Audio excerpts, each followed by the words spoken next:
भगवान बनना है, भगवान के बाजू में बैठना, भगवान बनने की कला को आत्मसात करना है, भगवान बनने की हैसियत को अपने जीवन में लाना है, उस पर चर्चा चल रही है। मंगलाचरण अपना है कि तीर्थंकर बनना है तो हिंसा का तांडव हटाना होगा, तीर्थंकर बनना है तो झूठ का वमन करना होगा, तीर्थंकर बनना है तो चोरी का दामन छोड़ना होगा, तीर्थंकर बनना है तो कुशील का जाल तोड़ना होगा, तीर्थंकर बनना है तो परिग्रह का आग्रह छोड़ना होगा, तीर्थंकर बनना है तो जीवन को निर्दोष बनाना होगा, तीर्थंकर बनना है तो क्या करना होगा, सप्तशील की ओर मुड़ना होगा, तीर्थंकर बनना है तो अष्ट प्रवचन मातृकाओं की ओर झुकना होगा। इस पर अपनी चर्चा चल रही है। कल हमने आप लोगों के बीच में चोरी के विषय में बहुत अलग अलग प्रकार से रखा था बात कि ये भगा हुआ अथवा खोया हुआ, कोई चीज़ अगर भाग कर भी है तो वो क्या है, चोरी ही कहलाएगी। और उस चोरी के विषय में अलग अलग बात रखी थी। गिरा हुआ अगर आपने उठा लिया वो भी चोरी है, भूला हुआ वो भी रख लिया चोरी है, छूटा हुआ वो भी रख लिया चोरी है, और रखा हुआ वो भी रख लिया तो चोरी ही है। और एक सत्य घटना आप लोगों के बीच में मैंने रखी थी कल, एक बम्बई के एक परिवार की कि क्या स्थिति क्या परिस्थिति उसकी बन गई थी कि खुद डिप्रेशन में, पत्नी क्या थी, बोले जो पत्नी है क्या था, पत्नी कैंसर, और बेटा मंद बुद्धि, और बेटी लकवे से ग्रस्त। कारण क्योंकि जिंदगी भर चोरी करी है, पैसा तो बहुत आ गया लेकिन सुख शांति नहीं आई। और एक और बात बोली थी कि इसको आप चालाकी मान रहे हो, चोरी नहीं मान रहे हो थोड़ी थोड़ी बात को। कल अपन ने चोरी पर चर्चा करी थी और अब आज अपना मंगलाचरण है क्या, तीर्थंकर बनना है, कुशील का जाल तोड़ना होगा। तो निश्चित मान के चलना कि जिंदगी के पन्नों पर, जिंदगी के पन्नों पर कुछ ऐसा लिखा जाए, जिंदगी के पन्नों पर कुछ ऐसा लिखा जाए जो पवित्र पुस्तक सा सुबह और शाम पढ़ा जाए, जो पवित्र पुस्तक सा सुबह और शाम पढ़ा जाए। कुछ ऐसा लिख दो जिसको देखकर हमें भी लगे, जिसको याद कर कर हमें भी लगे कि हमने अपने जीवन में बहुत अच्छा कार्य किया है। तीर्थंकर बनना है तो कुशील के जाल को तोड़ना होगा, अपना मंगलाचरण है। और संसार के जाल को काटने की कैंची है मन, और मन में पवित्रता की धार आ जाए तो संसार कटता चला जाएगा। निश्चित मान के चलना, ये मन है इसको पवित्र बना लिया, बिल्कुल अपन ने इसको शुद्ध बना लिया तो सब अपने आप होता चल जाएगा। सबसे ज़्यादा पाप आज का जो मानव है करता नहीं है और नहीं कर सकता है। ध्यान रखना, आज सबसे ज़्यादा पाप हम न करते हैं, न कर सकते हैं, न करने की ताकत है, पर हम मन से बहुत सारे पाप कर लेते हैं। मन के माध्यम से बहुत सारे पाप होते चले जाते हैं। मन के पापों को पकड़ने की साधना करने वाला ही भगवान बनने की हैसियत रखता है। ध्यान रखना, जिसने मन को पकड़ा, मन के पाप को पकड़ा, मन की विकृति को समझा, मन के उस दुर्व्यवहार को जाना, वही भगवान बनने की हैसियत रखता है। बस उस मन को पकड़ते चलो, क्योंकि वासना के निमंत्रण को रोकने के लिए मन के नियंत्रण की कला हमारे अंदर आत्मसात होना चाहिए। अगर हम मन को नियंत्रित नहीं रख पाएंगे, मन को अगर हम अपने हिसाब से नहीं चला पाएंगे तो निश्चित मान के चलना कि हमारा जीवन नर्क की तरह बन जाएगा। प्रश्न ये उठता है कि इतना धर्म सुन रहे हैं हम, इतना गुरुओं के साथ रह रहे हैं हम, फिर भी हमारा मन क्यों नहीं पवित्र हो पा रहा है? जब इतनी सन्निधि मिल रही है, इतना देख रहे हैं, इतना पढ़ रहे हैं, फिर भी नहीं हो पा रहा है। क्यों नहीं हो पा रहा है? उसका कारण है कि मन से हमने उस वासना को पाप नहीं माना, उस कुशील के सेवन में ही हमने आनंद को ही शरीर की एक आवश्यकता और शरीर की जरूरत मान ली है। इसलिए हम वो करते चले जा रहे हैं, करते चले जा रहे हैं, करते चले जा रहे हैं। जब तक ब्रह्मचर्य और शील के प्रति बहुमान, उसके रक्षण के लिए सम्मान हमारे अंदर नहीं आएगा तो निश्चित मान के चलना हमारा वो पाप बढ़ता चला जाएगा, बढ़ता चला जाएगा।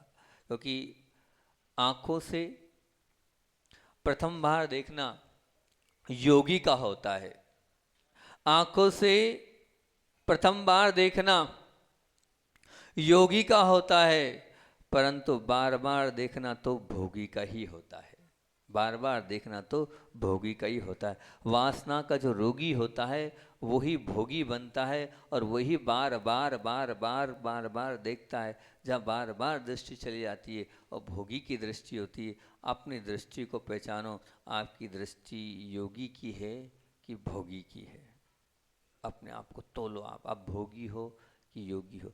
जरूर नहीं है कि साधु ही योगी होता है, आप भी योगी बन सकते हैं। बस हालांकि वो बात तो थी, लेकिन मैं खुद ही अच्छे से नहीं कर पाया। सोचा तो था करना है, एक ही दिन हो पाया पूरे दिन, दूसरे दिन हम खुद भी भूल गए। और आप लोगों से भी मैंने सोचा था कि 7 दिन तक इस दृष्टि को, मैंने बताया था ना कि मैंने वहाँ 38 दिन की साधना करी थी और 17 या 18 लोगों को सिर्फ देखा था। बाकी जो है यहाँ किया प्रयास, 52 गजा में 4 महीने पूरे प्रयास किया था अपनी दृष्टि को बचाने का, कि मैं किसी को विषय, भगवान और गुरु के अलावा किसी को विषय नहीं बनाऊं। क्योंकि इन आँखों से सबसे ज़्यादा पाप होता है, इन आँखों से सबसे ज़्यादा जो है हमारे मन की अपवित्रता आती चली आती हैगी। ये आँखें ऐसी जहाँ जाती है वहाँ वो गलत ही देखती हैगी और गलत पर ही विचार करती है। प्रयास तो किया था लेकिन वो भूल भी गए और याद भी नहीं रहा, हो नहीं पाया। लेकिन बहुत अच्छा है, कुछ लोग इसको कर रहे हैं और बहुत अच्छे से कर रहे हैं। जैसे कल हम आहार कर रहे थे, विनय भैया क्या, जब आहार ले रहे थे तो आहार लेने में एक हमारी जो खुशी बहन बैठी, तो विनय भैया बोले महाराज जी ने नियम दिया है, 5 दिन हो गए उसने किसी ना वो किसी को देख रही है न किसी से बोल रही, पूरी समय उसकी आंखें बंद और आंखें नीचे रहती। बहुत अच्छा, जो चीज़ अच्छी है उसकी तारीफ करना चाहिए, प्रसन्ना करना चाहिए। और हमने भी उसको गौर किया, मैंने कहा बात तो सही है। उसकी निगाह, हमने तो नियम दे दिया, हम तो भूल गए, जबकि हमें भी करना था, हम तो नहीं कर पाए। लेकिन कोई बात नहीं, आज से जब हमने कल ही सोचा ठीक है, आज से ही हमने उसको पक्का विचार कर लिया कि अपन भी आज से उसको प्रयास करेंगे, वो पुरानी यादें, वो साधना की यादें ताज़े करेंगे। और कम से कम प्रवचन क्लास के अलावा अपनी इस आँखों को जीतने का प्रयास करेंगे। जितना कम देखेंगे उतना ही हम अपने अंदर जाएंगे, क्योंकि हम देखते हैं और पाप सबसे ज़्यादा इन्हीं आँखों से बनता चला जाता है। इन्हीं आँखों के माध्यम से हम अपने आप को नीचे की ओर ले जाते रहते हैं। क्योंकि शरीर के रोग का तो इलाज ये निश्चित मान के चलना हो जाता है, परंतु ध्यान रखना वासना रूपी जो रोग होता है वो पिशाच इस प्रकार का होता है कि वो सब प्रकार के अनर्थों का करने वाला है, सब प्रकार के अनर्थों को दिलाने वाला है। बस अपने अंदर, खुद के अंदर इतना आत्मबल हमें मजबूत करना होगा, अपने आप को तैयार करना होगा, तब कहीं जाकर हम अपनी उस ऊर्जा को बचा पाएंगे। क्योंकि मनुष्य का जीवन ऊर्जा और शक्ति का कोषागार होता है, निश्चित मान के चलना। क्योंकि जैसे एक राज्य के पास अपने अस्त्र रखने का एक कोष होता है, कोषागार होता है, शास्त्रागार होता है, ऐसे ही मनुष्य के पास भी अपनी ऊर्जा और शक्ति का ये कोषागार है, उत्कृष्ट ब्रह्मचर्य व्रत। और मनुष्य उसको बस दो ही, अगर उसको उससे दो ही काम हो सकते हैं क्या, या तो मनुष्य ऊर्जा का उपयोग सृजन में कर सकता है या विध्वंस में कर सकता है। और जो मनुष्य ऊर्जा और शक्ति का अगर सृजन को अपने हाथ में थामता है, उस मनुष्य के माध्यम से क्या बनता है, वो मनुष्य ऊपर उड़ जाता है। अगर वो सृजन कर रहा है तो निश्चित कुछ नया कार्य कर देगा, और अगर उस ऊर्जा की शक्ति का विध्वंस कर रहा है तो निश्चित मान के चलना वो कुछ ना कुछ अनिष्ट अपने जीवन में कर लेगा। मनुष्य की ऊर्जा सृजन के कार्यों में लग जाती है तो फिर धरती पर महात्मा गांधी जैसे समाज सेवी होते हैं, फिर मुंशी प्रेमचंद जैसे व्यक्तित्व होते हैं, फिर मैथिली शरण जैसे गुप्ता जो हुए बहुत बड़े, कहना चाहिए उत्कृष्ट ब्रह्मचर्य के पालन करने वाले ऐसे कवि हैं जिनकी कलम ने वैराग्य को उत्पन्न किया है। और आइंस्टीन जैसे वैज्ञानिक होते हैं, पिकासो जैसे महान चित्रकार होते हैं। इन्होंने अपनी वासना को क्या किया है, संकुचित करके अपनी बुद्धि को वहाँ लगाया है, अपनी बुद्धि को लगाया है, तब कहीं जाके वो आइंस्टीन जैसे वैज्ञानिक। इस प्रकार का आइंस्टीन का जब जीवन आप पढ़ोगे तो उनको खाने का ध्यान नहीं, पीने का ध्यान नहीं, किसी का ध्यान नहीं, पत्नी से महीनों महीनों हो गए बात नहीं करे। क्या है ये जुनून, उन्होंने अपनी पूरी ऊर्जा और पूरी शक्ति को कहाँ लगाया कि मुझे रिसर्च करना है, मुझे तो ऐसे ऐसे परीक्षण करना है और मुझे पूरे विश्व को कुछ देना है। तब कहीं जाकर आज पूरे विश्व में आइंस्टीन ने कुछ देखा। वो सबसे बड़ा कलाकार पिकासो, उसकी धर्म पत्नी पिकासो की परेशान थी कि ये सांसार वाल हो जाते, मुझे देखते नहीं है, ऐसी चित्रकला में मग्न हो जाते थे। तो कहीं जाके फिर वो उन्होंने ऐसी चित्रकारी पूरे देश पूरे विश्व को दिएगी, क्योंकि उन्होंने अपनी ऊर्जा का प्रयोग कहाँ किया, वासना में नहीं किया।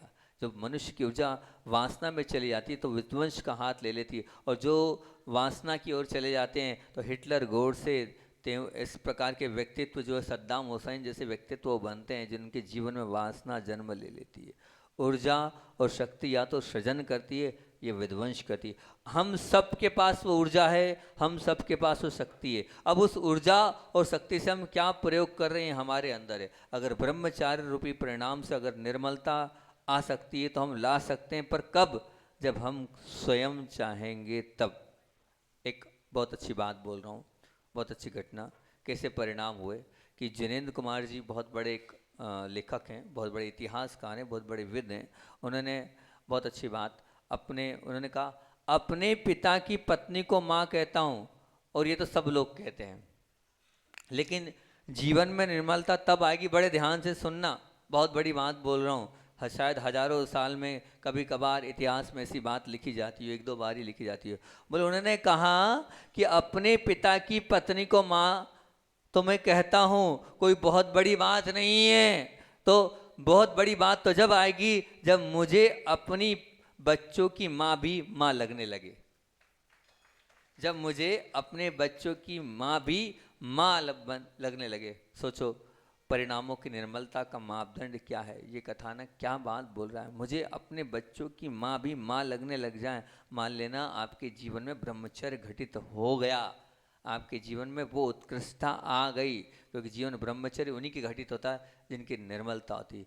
जीवन में निर्मलता आ गई, परिणामों में निर्मलता आ गई, परिणामों में उज्ज्वलता आ गई, परिणाम आपके धवल हो गए, परिणाम आपके विराट हो गए, परिणाम में आपके विशालता आ गई, परिणाम में आपके उद्धात हो गया। कब? जब आपके जीवन में ब्रह्मचर्य आ जाता है। ये निश्चित मान के चलना। जब हम आत्मानुराग से भर जाते हैं तो खुद ही देहासक्ति से ऊपर उठ जाते हैं। वो आत्मानुराग जब आएगा तब देहासक्ति से आप दूर होगे। आप देखना महात्मा गांधी को देखना, महात्मा गांधी उनकी धर्मपत्नी का नाम क्या था? कस्तूरबा। उनके साथ रहते थे।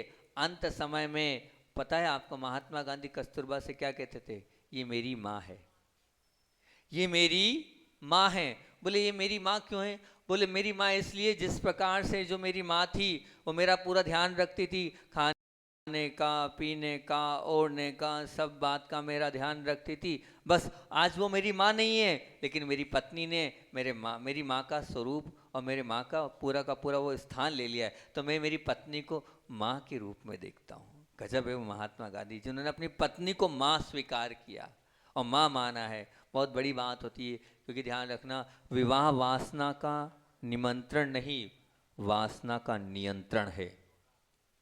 विवाह वासना का निमंत्रण नहीं, वासना का नियंत्रण है। क्योंकि अभी तक वासना का केंद्र नहीं था और वासना का केंद्रीकरण नहीं किया था, लेकिन आपको उस वासना का केंद्रीकरण करना है। निश्चित मान के चलना, आपको वास्तविकता में ब्रह्मचर्य अगर पाना है तो कुशील का जाल तोड़ना होगा। और वो कुशील का जाल कब टूटेगा? कुशील का जाल तोड़ना है तो सबसे पहली बात स्वस्थ मानसिकता का होना। सबसे पहली बात, कुशील का जाल तोड़ना है तो स्वस्थ मानसिकता का होना चाहिए। आपके अंदर वो स्वस्थ मानसिकता होनी चाहिए। किसी को देखने के बाद भी स्वस्थ मानसिकता का जीता जागता उदाहरण आपको देखना है तो वो है सीता का, माता सीता का उदाहरण है। क्या स्वस्थ मानसिकता थी! इतना होने के बाद भी अपने चारित्र पर उन्होंने दाग नहीं आने दिया। अग्नि की परीक्षा जब की गई तो बताते हैं उन्होंने क्या बोला था? अग्नि तू क्या मुझे जलाएगी, मेरे परिणाम ही मुझे जला देंगे। अगर मेरे मन में थोड़ी भी अपवित्रता होगी तो मेरे परिणाम ही मुझे जला देंगे। मुझे अग्नि से कोई परवाह नहीं। वो अग्नि भी कुंड बन जाती है अगर आपके अंदर सतित्व पवित्रता हो तो। वो देवलोक भी आपकी सहायता करने जाएंगे अगर आपके जीवन में पतिव्रता हो, आपके जीवन में सतित्वपना हो, आपका ब्रह्मचर्य निर्मल पवित्र हो, तो निश्चित मान के चलना आप बहुत बड़े व्यक्तित्व बनने की सामर्थ्य रखते हैं। आपके आगे पीछे भी देवी देवता आपकी सेवा करने आ सकते हैं, लेकिन मानसिकता का स्वस्थ होना बहुत जरूरी है।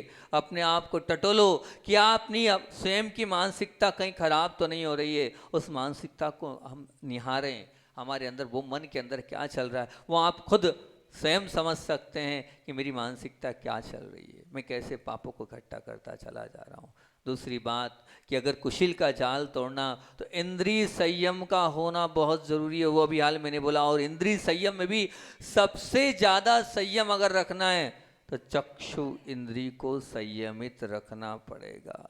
इन आँखों के माध्यम से ही सबसे ज़्यादा वासना जागती है, वासना पनपती है, वासना बढ़ती है और वासना घर बनाती है। बस हम आँखों को कम से कम बंद रखें, जितना बंद रखेंगे उतना। हर महान व्यक्तित्व को उठा के देख लो, चाहे आप किसी को भी देख लो, आचार्य भगवंत को देख लो, कितना कम विषय वो अपना बनाते थे, हमेशा नीचे मुंह करके बैठते थे, हमेशा उनकी आंखें बंद रहती थी, तो आज वो सिरमौर थे, संतों के संत कहलाते थे वो आचार्य भगवंत, क्योंकि उन्होंने अपनी चक्षु इंद्रिय को। आपके बीच में प्रशांत जी बैठे थे, देखा आपने प्रशांत जी को, क्या था, इतने बड़े व्यक्तित्व हैं जिनके लिए 2 मिनट के लिए टाइम के लिए भी इंटरव्यू लेना पड़ता है, उनको आप लोगों ने कुर्सी लगाई थी, लेकिन वो कुर्सी पर बैठे नहीं, बैठे नीचे बैठे, और पूरे समय अगर किसी ने ऑब्जर्व किया हो तो नीचे मुंह करके बैठे रहे हो, क्योंकि वो ये जानते हैं कि मैं अपनी आंखों से अगर प्रयोग करूंगा। आज इसलिए इतने बड़े व्यक्तित्व में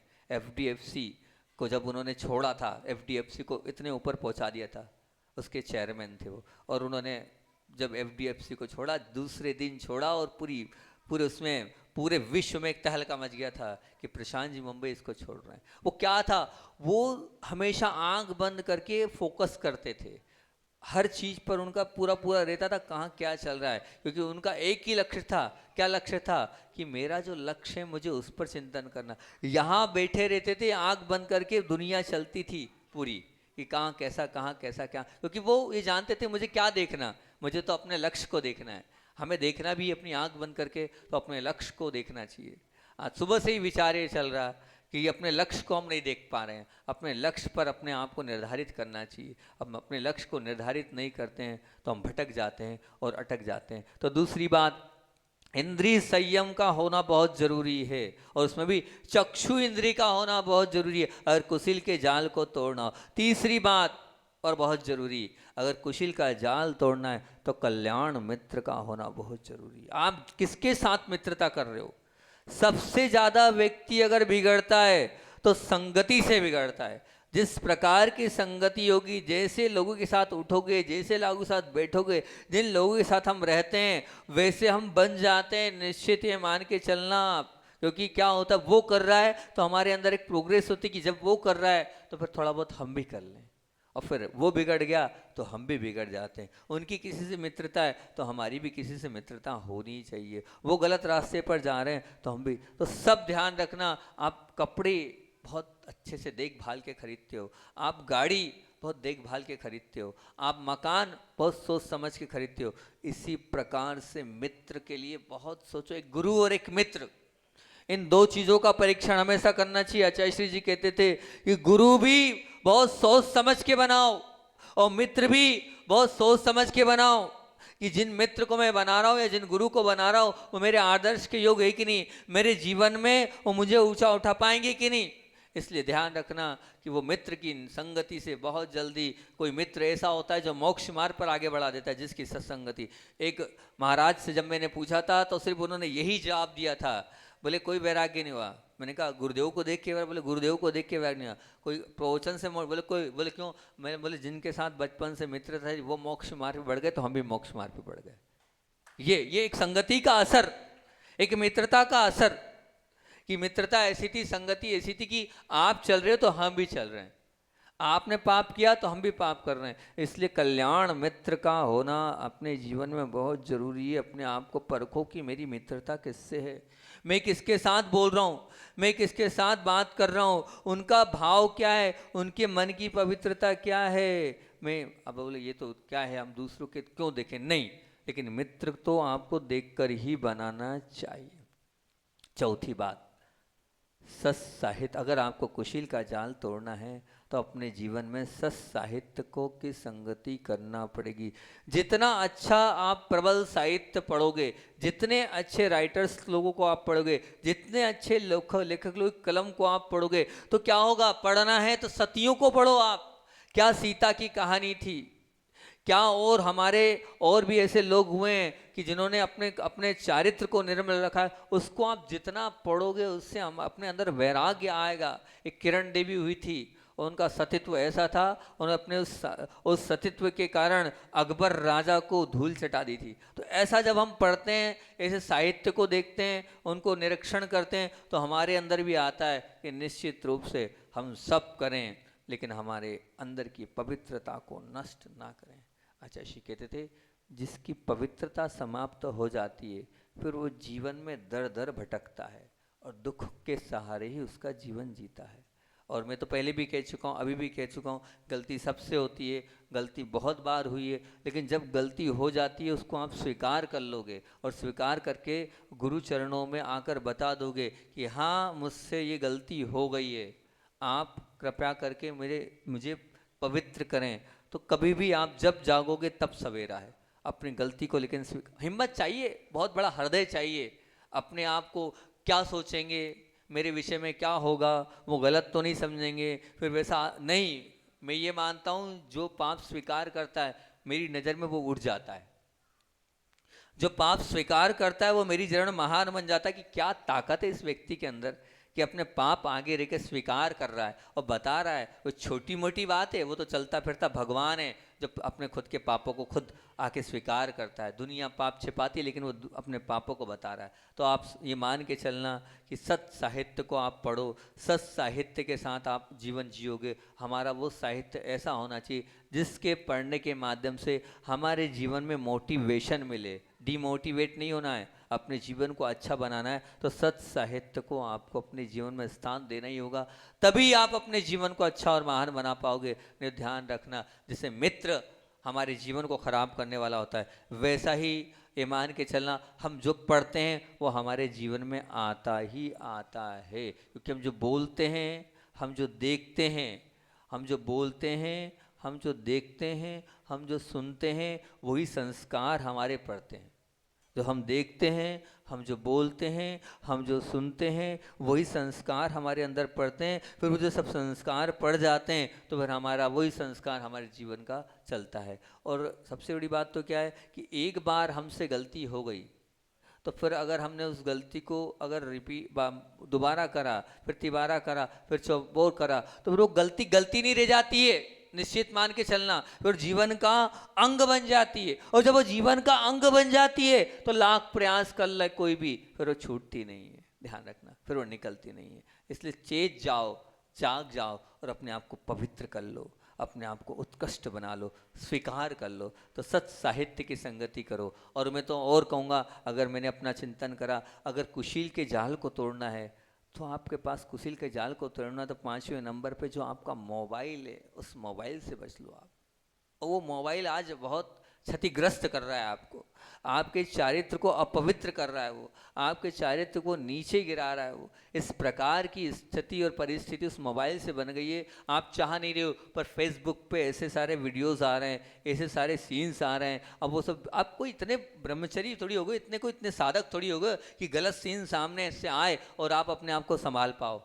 3 काल में आप संभाल नहीं पाओगे। और सब कुछ उस इंटरनेट पे, वो आपका जो यूट्यूब है, जो आपका फेसबुक है, जो आपका और क्या बोलते हैं आप इंस्टाग्राम है, सब वही डला पड़ा है और वही सब कुछ चलता है। और जब वो सब कुछ चलता है तो मन में परिणामों में विकृति तो आनी ही और आएगी ही और आती ही जा रही है। तो हम तो ये कहेंगे कि वास्तविकता में कुशील का जाल अगर तोड़ना है तो मोबाइल में, ये नहीं कह रहा हूँ आप बिल्कुल दूर कर दो, लेकिन क्यों हम ऐसी वस्तुओं को देखें, क्यों अपने परिणामों को खराब करें। वो जरा सी देर के लिए वो झलक आती है और हमारे ऊपर से लेकर नीचे तक हमें पूरा बर्बाद करके चले जाती है, पूरा हमारा अस्तित्व खत्म करके चली जाती है, हमारी पूरे मन की अपवित्रता खत्म करके चली जाती है। फिर हम यहाँ वहाँ अटक और भटक जाते हैं।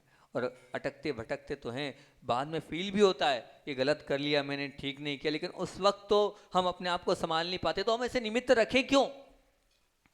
हम ऐसे निमित्तों को पास रखेंगे, वो निमित्तों के कारण हमारे अंदर परिणामों में विकृति आएगी ही आएगी। अच्छे अच्छे साधक अपने आप को नहीं संभाल पाए तो आप तो फिर क्या हो, तो आप अपने आप को कैसे संभाल पाओगे? तो मैं तो ये कह रहा हूँ, आप मोबाइल प्रयोग करो, लेकिन जहाँ जितना जरूरी हो उतना प्रयोग करो। क्योंकि मेरे कहने से आप मोबाइल 3 काल में नहीं छोड़ने वाले। आप दुर्लभ सागर को एक तरफ रख दोगे, आप महाराज जी को छोड़ सकते हो लेकिन मोबाइल नहीं छोड़ सकते, मैं स्वीकार करता हूँ। और एक इतनी गंदी आदत एक हो चुकी है कि वो आजकल वो नया सिस्टम चला हैगा, वो वाला कौन सा, वीडियो कॉलिंग।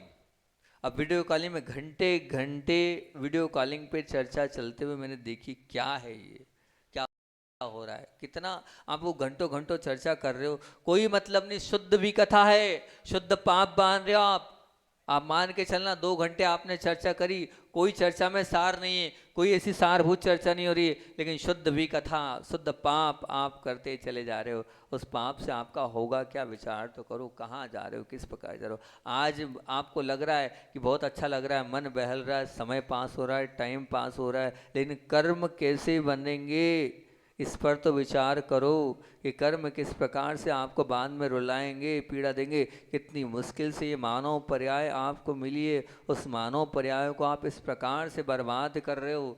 विवेक से तो सोचो, थोड़ा तो अंदर से चिंतन करो कि हम कहाँ जा रहे हैं, कहाँ किस प्रकार से हम गलत करते चले जा रहे हैं। और यहाँ तक कि मैं तो ये बोलूँगा कि अभी विवाह हो जाता है तो विवाह के पहले जो बातचीत होती है उसमें घंटों घंटों बात होती है, ये मैंने देखा है, 4-4, 5-5, 8-8 घंटे तक बात होती है। क्या है, कहाँ जा रहा है।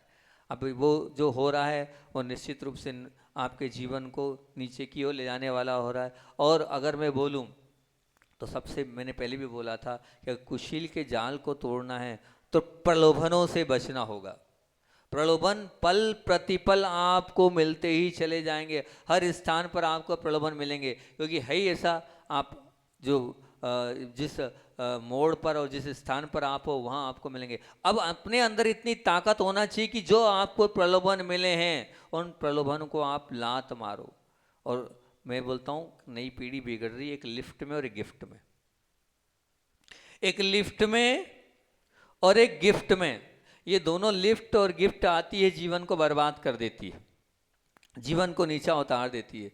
तो हमें इन प्रलोभनों से बचना है, क्योंकि हम अगर प्रलोभन से बच गए, देखो प्रलोभन तो सीता को भी मिला था, प्रलोभन तो लक्ष्मी, रानी लक्ष्मीबाई को मिला था, प्रलोभन तो और भी अन्य अन्य बहुत सारे लोगों को मिला था। लेकिन ध्यान रखना, हम तो एक ही बात बोलते हैं, क्या बोलते हैं, तुम्हारी पवित्रता की कोई छेड़खानी करे, तुम्हारे खानदान का कोई ललकारे, तुम्हारी सिद्धांत निष्ठा का कोई मजाक करे, तुम्हारी मूल्य प्रियता, जो मूल्य की प्रियता है उसकी कोई परीक्षा करे, पर आपको अपने हिसाब से अडिग रहना और ऐसा सबक सिखाना, ऐसा सबक सिखाना है कि सामने वाला दूसरी बार आपके चक्कर में आए ही नहीं।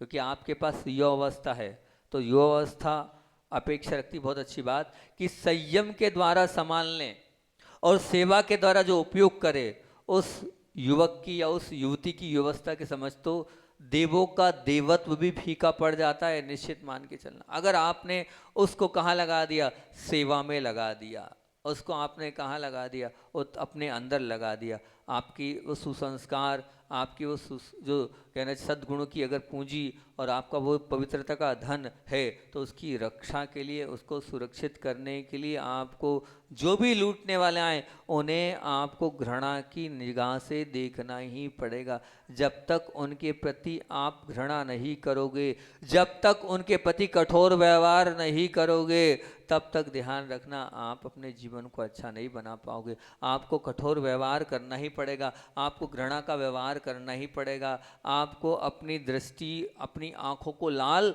करना ही पड़ेगा। अगर अपनी आँखें आपने लाल नहीं बनाई तो निश्चित मान के चलना वो आपको क्या कर देंगे, वो आपको निश्चित रूप से अपवित्र बना देंगे। अपनी पवित्रता को बनाना है तो इन प्रलोभन से भी आपको बचना पड़ेगा। और अगर 7वें नंबर पे बोलूँ तो सबसे बड़ा और सबसे मुख्य कारण है आहार संज्ञा।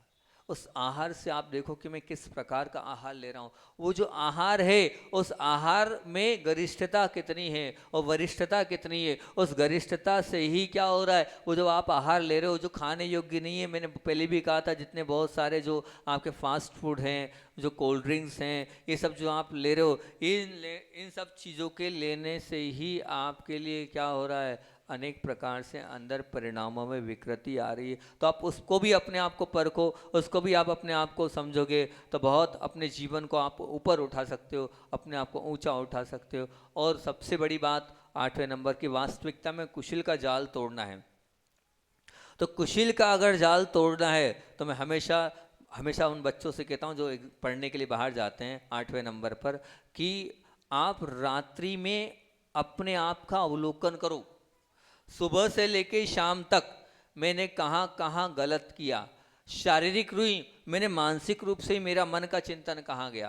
तो जब आप उसका चिंतन करोगे, मैं इसलिए बोल रहा हूँ हमारे पास सबको देखने का समय है, पर अपने आप को देखने का समय नहीं है, आत्मनिरीक्षण करने का समय नहीं है। हम जब अपने आप को निरीक्षण करते तो हमारा मन हमें पकड़ में आता है कि हम वहाँ गलत थे, हमारे वहाँ पर आंखें गलत गई, हमारा विचार वहाँ गलत चला गया। तो वो जो गलत विचार हम पकड़ लेते हैं, पकड़ लेने के बाद फिर हम अगली बार सचेत हो जाते हैं कि हमें वो कार्य नहीं करना, उनसे हमें बचना है। लेकिन पकड़ने का टाइम हो, पकड़ने का समय हो, पकड़ते हम चले जाएंगे तो हम अपने आप को पकड़ पाएंगे, नहीं तो पकड़ने नहीं पाएंगे हम। और सबसे बड़ी बात तो ये, पकड़ने के बाद मैं एक ही बात बोलता हूँ हमेशा, पकड़ो और पकड़ने के बाद ये सोचो कि मैंने अगर ये गलत कार्य किया तो इसका दुष्परिणाम मुझे क्या भुगतना पड़ेगा, मेरे परिवार को क्या भुगतना पड़ेगा, समाज को क्या भुगतना पड़ेगा, और मैं किस लायक बन जाऊंगा। अगर ये बात वास्तविकता मैंने मन से सोची और ये हो गई तो इसका परिणाम क्या भुगतना पड़ेगा। जब आप दुष्परिणाम को सामने रखोगे तो आप निश्चित रूप से एक तरफ हो जाओगे कि नहीं, कल को गुरु को मालूम पड़ा, कल को सबको मालूम पड़ा तो मेरा क्या रह जाएगा, मुझे ये करना ही नहीं है। जब दुष्परिणाम सामने होते हैं कि इसके बाद का जो आईना, उसके बाद का जो पक्ष, उसके बाद की जो स्थिति आप अगर विचार कर लोगे तो निश्चित आप बच जाओगे। तो ये मोटिवेशन आपको स्वयं को देखना पड़ेगा, आपको स्वयं को पढ़ना पड़ेगा, तभी कहीं जाकर आप अपने ब्रह्मचर्य को उत्कृष्ट बना पाओगे। तो सबसे पहली बात, स्वस्थ मानसिकता, कुशिल का जाल तोड़ना है तो स्वस्थ मानसिकता का होना पड़ेगा, इंद्रिय संयम को आपको पालना होगा, कल्याण मित्र आपको बनाना होगा, सत साहित्य आपको पढ़ना होगा, मोबाइल से आपको दूर होना होगा, प्रलोभन से आपको बचना होगा, आहार संज्ञा का आपको ध्यान रखना होगा, और खुद का सेल्फ निरीक्षण भी करते रहना होगा। इतना ही रखते हैं, समय अपना हो गया, शायद 2-3 मिनट अधिक हो गए, है ना। आचार्य भगवान विद्यासागर जी महामुनि राज की